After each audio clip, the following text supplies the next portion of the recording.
এক পোলা হুম, এক মায়ের খুব ভালোবাসে, হুম, দুনিয়ায় আর কিছু চায় না মায়া ছাড়া। আচ্ছা। কিন্তু মায়া পোলাটারে পছন্দ করে না। ওহো। অনেক চেষ্টার পর মায়া সে পোলাটারে কইল যে ঠিক আছে, হ্যাঁ, আমি তোমারে ভালোবাসতে পারি, হ্যাঁ। আমার একটা জিনিস এনে দিতে হবে। কি রে? পোলাটা তখন কইল যে তোমারে পাওয়ার লিগা আমি দুনিয়ার যে কোনো জায়গা থেকে যে কোনো জিনিস এনে দিতে পারি। হ্যাঁ, হ্যাঁ। মায়েরা তখন কইল তুমি তোমার মায়ের কইলজাটা আমার এনে দাও। কি ক- কি ক- কি- কি- কি- শুনোই না, কি গল্প শোনালি দিদু?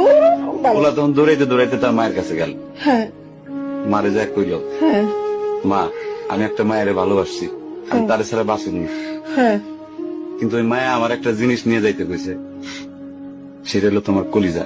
তুমি যদি তোমার কলিজাটা আমারে দাও, ওই মায়াটা কলিজাটা পাইলে আমার ভালোবাসবে। মা তখন কইল তুই আমার একমাত্র বুকের ধন, তোর সুখের জন্য আমি সবকিছু করতে পারবো।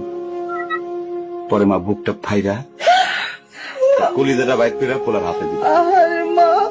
পোলাটা কলিজাটা হাতে পাইয়া যে কি খুশি, মা দৌড়াইতেছে দৌড়াইতেছে দৌড়াইতেছে, দৌড়াইতে দৌড়াইতে হঠাৎ রাস্তার মধ্যে উষ্টা খাইয়া পড়ে গেছে। হাতের কলিজাটা হাতের থেকে সুইটা রাস্তার মধ্যে পড়ছে। তখন মায়ের কলিজাটা কইতেছে, ব্যথা পাইছো বাজান? কেন? কোন মায়া যদি এইরকম কয়, সেই মায়ের আমি, আমার মনে হয় জগতের সব মায়ে একরকম, আমি পারো না মা, আমি তোমার ছাড়া আমি থাকতে পারবো না মা।